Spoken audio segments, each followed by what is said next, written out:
rasakan dari musibah itu lebih baik bagi kita. Cinta sejatinya.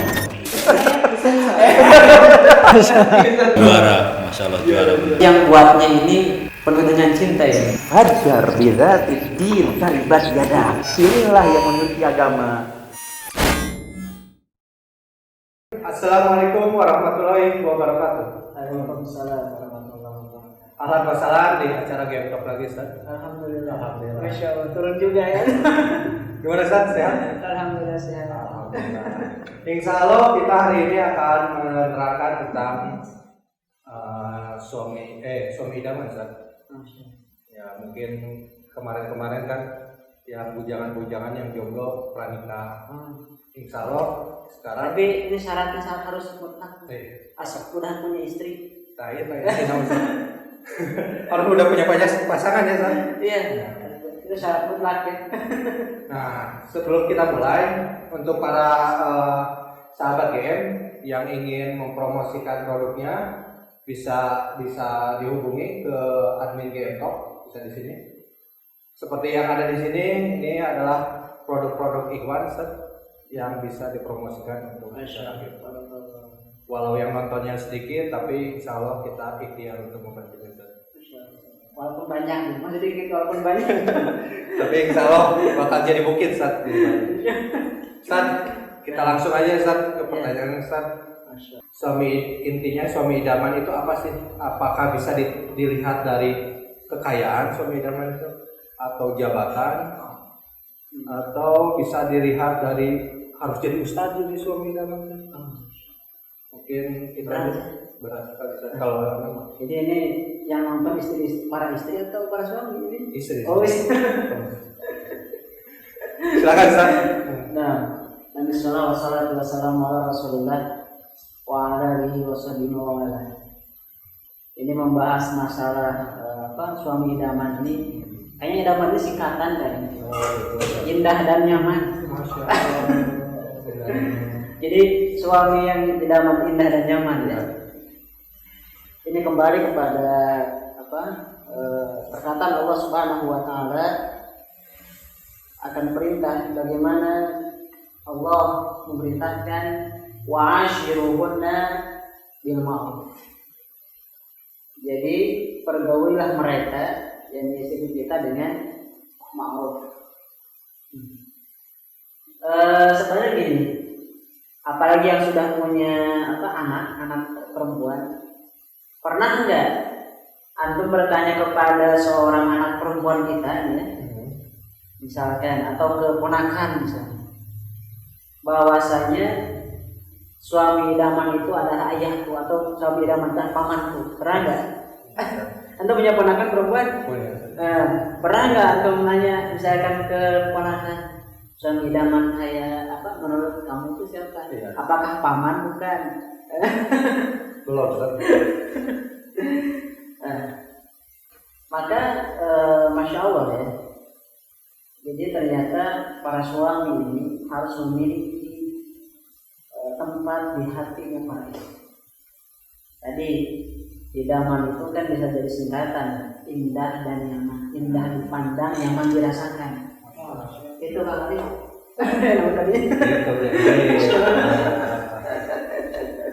Jadi buat yang mau nikah juga bisa jadi contoh ya. Bisa ini banyak dari dia yang belum nikah, masya Allah ya. Jadi antum kasihan ini mereka. Malah anak juga saat waktu pranikah anak dengerin dulu, pertama anak pertanyaan yang idaman juga banyak. Jadi sekarang alhamdulillah dikasih space. Oh, masya Allah. Nabi Sallallahu Alaihi Wasallam, andaikan kita melihat tentang masalah sejarah, bagaimana Nabi SAW menjadi sebuah pelabuhan hati dari sang Khadijah, Ummul Mukminin yang pertama. Antum tahu siapa Khadijah? Khadijah itu saudagar yang sangat kaya. Ya. Artinya bukan hanya kekayaannya, tapi bahkan Khadijah itu seorang perempuan yang memiliki kelebihan ketika di masa-masa jahiliyah. Akhlaknya baik, kemudian parasnya cantik, ya, kecerdasannya luar biasa, menjadi rebutan. Tapi Khadijah berlabuh dirinya di pelabuhan hati Nabi yang mulia SAW. Dari mana? Karena Nabi memiliki sesuatu yang tidak didapatkan dari laki selain itu. Jadi ketika sedang masih bujangan juga, itu Khadijah melihat ini kok ada sesuatu yang istimewa ya di hadapan atau yang Nabi SAW miliki selain yang lain. Padahal Khadijah itu dilamar oleh banyak pria, bukan hanya satu dua, bahkan saudara, pejabat, primadona orang-orang. Apa yang terjadi? Nabi SAW memiliki sesuatu. Itu ketika dari masa beliau masih bujangan, ya, itu memiliki keistimewaan yang tidak dimiliki pemuda-pemuda lain. Karismanya menarik sekali.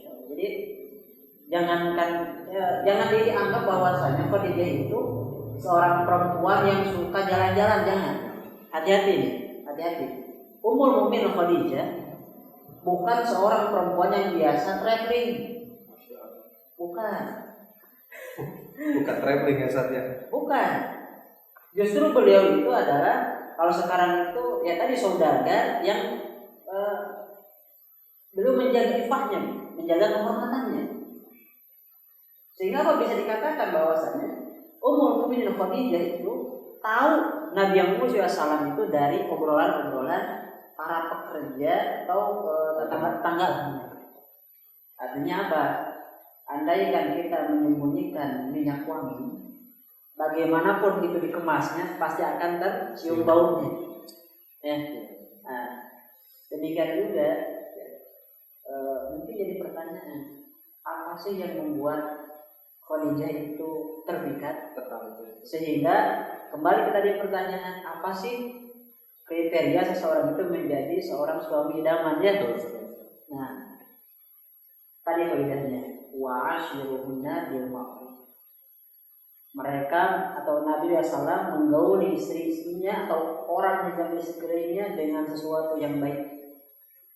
Artinya Nabi SAW paham ya, karena kita akan melakukan sesuatu yang baik itu tentu dengan beberapa tahapan ya, atau beberapa cara. Apa itu? Yang pertama, niatkan bahwasanya istri kita itu atau kita menikah itu karena ibadah.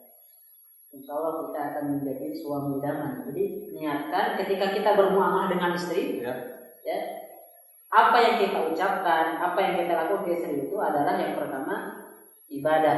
Karena nikah itu adalah kumpulan dari ibadah. Ya, jadi yang pertama, ini ibadah. Yang kedua apa? Nabi yang mulia SAW ya, mengetahui kapan dan apa yang harus beliau SAW katakan dan apa yang harus Nabi lakukan terhadap istrinya di waktu yang tepat, ya, di waktu yang tepat dan di tempat yang tepat.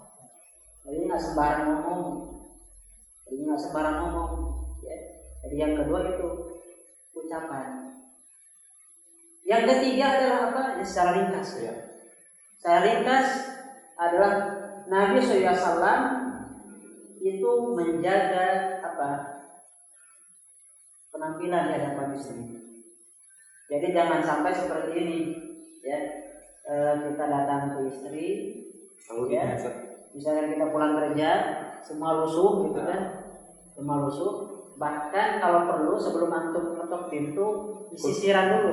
Jadi nggak apa-apa ya, sekarang ganteng juga Ustaz. Pakai make up, minyak wangi. Iya, kan kita punya minyak wangi, semprot-semprot gitu.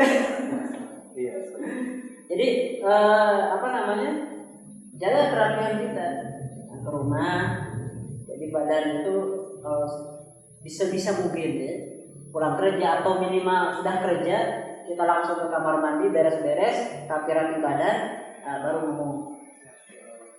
Yang keempat, setelah kerapihan adalah apa?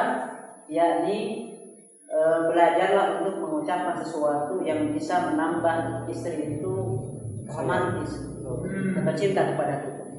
Karena apa? Ada dalam beberapa kita kecintaan seorang kepada istrinya itu akan mendatangkan ketaatan kepada Allah. Ingat, kecintaan seseorang kepada istri bukan kepada yang lain.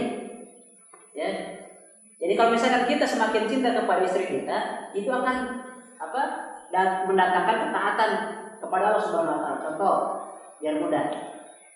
Karena kita tidak ingin dipisahkan dengan istri, maka sholat pun berjamaah. Sholat sunat, ingat, bukan sholat fardu ya, wah. Coba antum pernah membayangkan nggak? Antum misalnya pada malam hari terbangun, kemudian ambil wudhu, kemudian qadar istri kita masih tidur. Bagaimana cara membangunkan istri kita ini? Gimana? Dia tuh biasanya bangunin istri nggak? Saya bangunin antar kajaman. Terus Kita bangun malam misalkan ya, jangan niatnya untuk sholat, minimal 3 rakaat lah. Ya. Coba membayangkan, ini kan kita ingin bersama dengan istri ya.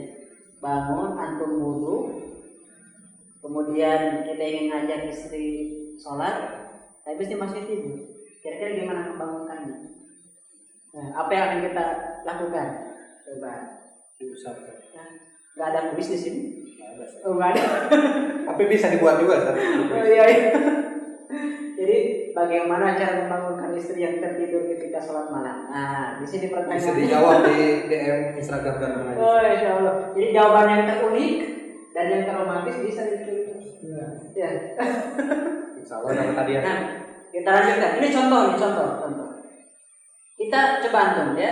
Ketika cinta kita ketaatan kepada cinta kepada istri dibungkus dalam ketaatan. Kan tadi terbangun pada malam hari.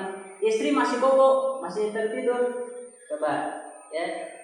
Pernahkah antum membayangkan antum mengecup keningnya kemudian membisikkan sesuatu? Sayang, ayo kita sholat. Masya Allah. Ini kata inilah yang meluluhkan gunung es. Coba, bukan meluluhkan istri antum saja, tapi meluluhkan gunung es. Masya Allah. Jadi kata karena istri itu suka dipuji. Itu dalam masalah ketaatan, apalagi dalam masalah berbincang seperti ini misalkan dengan istri kita, maka sisipkanlah kata-kata yang menjadikan suasana itu hidup di antara suami istri.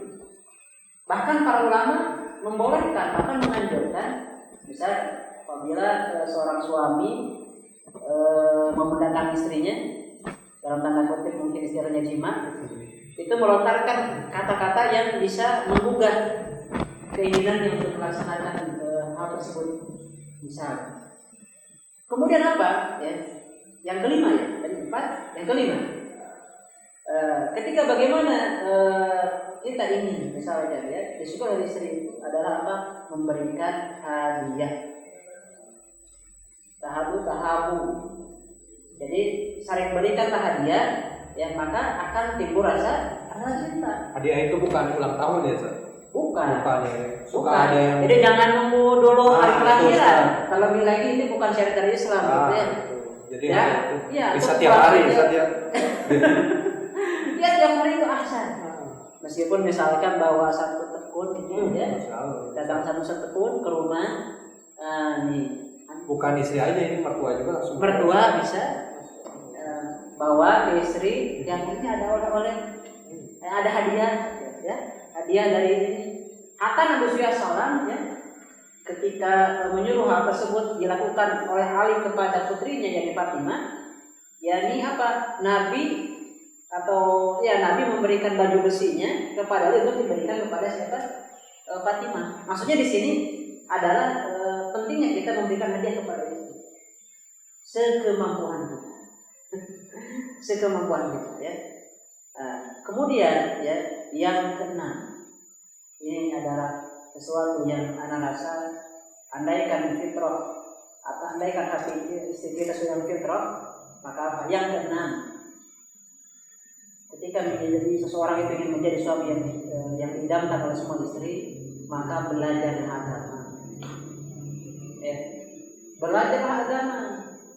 Karena kalau seseorang sudah memiliki ilmu agama, dia akan tahu halal dan haram. Ketika istri kita marah, dia akan tahu bagaimana apa yang sudah lakukan. Demikian. Ya kurang lebih demikian. Kemudian yang ketujuh yang terakhir, tentunya kita berdoa kepada Allah, Rabbana hab lana min azwajina wa dzurriyyatina qurrata a'yun waj'alna lil muttaqina imama. Jadi itu secara singkatnya insyaallah. Lanjut mungkin saat yang tadi poin ke-6, kalau istri marah ada nggak yang untuk menaklukkan istri itu bagaimana?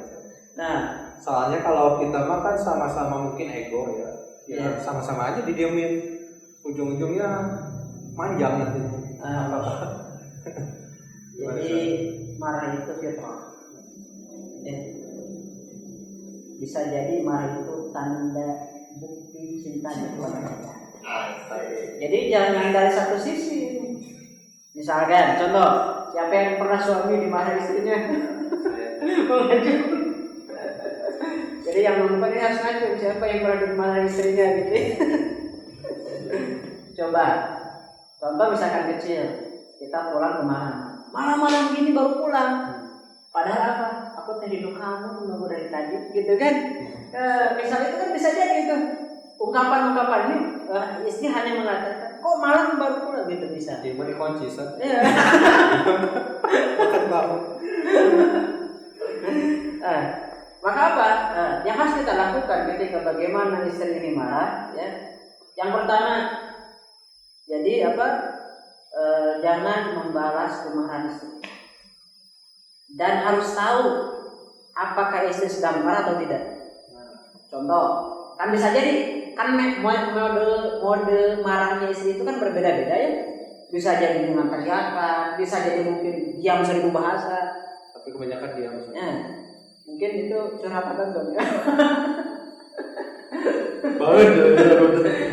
Jadi yang pertama kita harus tahu dulu istri ini kondisinya lagi marah atau tidak. Nabi SAW suatu ketika pernah berdialog dengan istri, makanya kita harus saling sharing dengan istri. Nabi sampai mengatakan kepada Nabi, ya Aisyah, aku tahu apabila aku mengatakan demi Allah dan demi Tuhannya Muhammad, maka ketika perkataan ini kata Nabi, engkau sedang meridoiku, artinya lagi enak gitu, nyaman dengan Nabi. Dan ketika Nabi mengatakan, ya Aisyah, apabila engkau mengatakan demi Allah dan demi Tuhan Ibrahim, maka aku tahu bahwasanya kau itu sedang marah. Jadi artinya seperti ini, istri marah ke suami itu punya kode, dan kode masing-masing ini yang harus dipahami. Takut istrinya ada yang punya 1 di sini, 2 mungkin. Harus tahu kode. Harus peka juga. Harus peka. Apakah ini kita lagi marah atau tidak? Tadi ingat. Jadi bahwasanya istri marah itu, mode marahnya itu berbeda-beda. Yang harus kita pahami, istri lagi marah atau tidak, itu yang pertama ya. Nah, yang kedua adalah apa? Yang kedua harus dia bersabar. Bersabar juga bagaimana?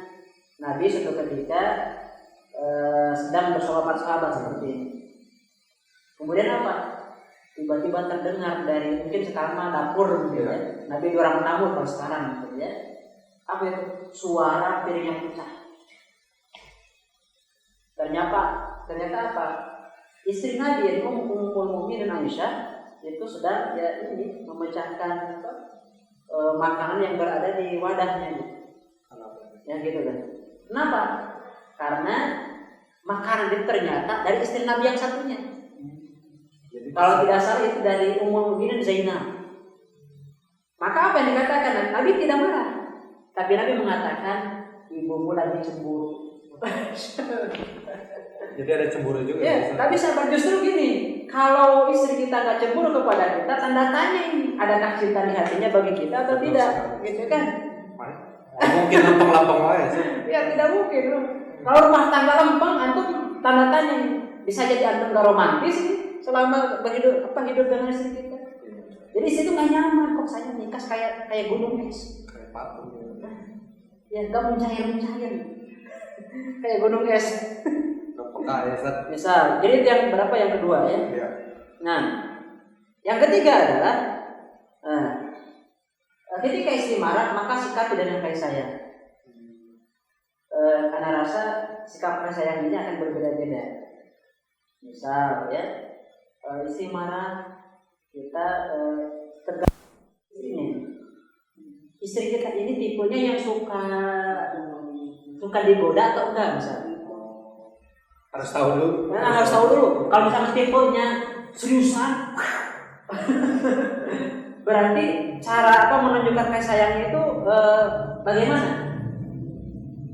Kalau istrinya ingin diromantisan sama kita, berarti kalau marah tatap mata, ya dekatkan badan dengan dirinya, pegang tangannya. Yang berada di belakang dipegang tangannya, gitu kan? Tatap matanya dan mata kita dan matanya itu harus, masya Allah ya.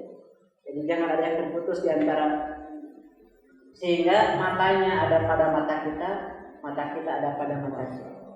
Tapi kalau kita mah ya jadi Justru eta jangan ada jaim di antara hubungan suami dan istri. Jangan ego itu ya. Jadi jangan jaim, tapi ini harus bisa kita menempatkan kapan suami itu harus menjadi pemimpin, Ya. kapan suami itu harus menjadi teladan, Ya. kapan suami itu menjadi seseorang yang nyaman bagi istri kita. Nah, jadi nyaman, makanya kenapa misalkan istri kan biasanya nangis ya, itu tidak. Nah itu air mata. Ketika istri nangis perlu kita. Makanya dada laki-laki ini menjadi tumpuan para istri. Ya. Jadi itu yang ketiga. Jadi sikapi dengan kasih sayang.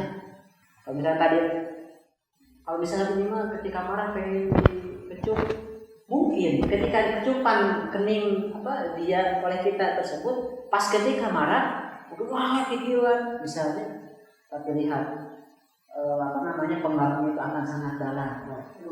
Mungkin habis marahnya mereda, mulai. Nah, yang keempat apa? Yang keempat adalah ketika istri marah itu jangan bersikap kasar. Kalau istri marah, kita lihat tipe istri kita bagaimana sih. Kalau misalkan dibiarkan, apakah ada masalahnya atau tidak? Karena beda-beda tipe istri itu. Ada yang memang dia ketika marah itu ingin dibiarkan, ya. Ada yang ketika marah itu ingin didengarkan. Ingat, dibiarkan di sini bukan berarti kita ngelewas, bahasa Sunda orang ngelewas pergi itu bukan. Tapi ketika marah istri kita itu, dia pengennya kita itu seperti baskom yang lagi dihujani air hujan. Diam, dengar, Dia mendengarkan ocehannya. Iya, harus sabar kan? Sabar. Nah, jadi jangan bersikap kasar ini, terlebih lagi pukul-pukul tidak. Nah, yang kelima, menjaga istri yang marah itu adalah memaafkan. Karena memang seorang suami rata-rata kalau dimarahi istri itu merasa kehormatan itu terinjak misalnya. Nah itu gengsi. Coba tadi di contoh yang beberapa tadi ada sebutkan sahabat lagi di depan Nabi tiba-tiba Ummu Aisyah membandingkan piring. Apakah Nabi merasa kehormatannya terhinakan? Tidak. Ya tidak kan ya. Tapi Nabi mengatakan ibu kalian sedang cemburu. Nah, jadi yang kelima adalah memaafkan. Dan maksud memaafkan gampang, ya. Untuk memaafkan istri, maka ingatlah kebaikan istri. Jadi cara yang ampuh untuk bagaimana kita bisa memaafkan istri adalah ingatlah semua kebaikan istri. Karena terkadang seperti ini, jangan sampai ya kesalahannya mungkin 1-2, tapi kebanyakannya lebih banyak daripada itu. Yang ngecilin baju kita, yang nyetrikain baju kita, ya, yang masakin, yang beresin rumah, itu kan kita bangga. Bahkan kalau yang sudah punya anak gimana? Yang ngurusin anak kita, bahkan anak itu nggak sempat itu. Nya jalannya kan anak kita bisa kan ya? Siapa yang pertama kali turun? Istri kita.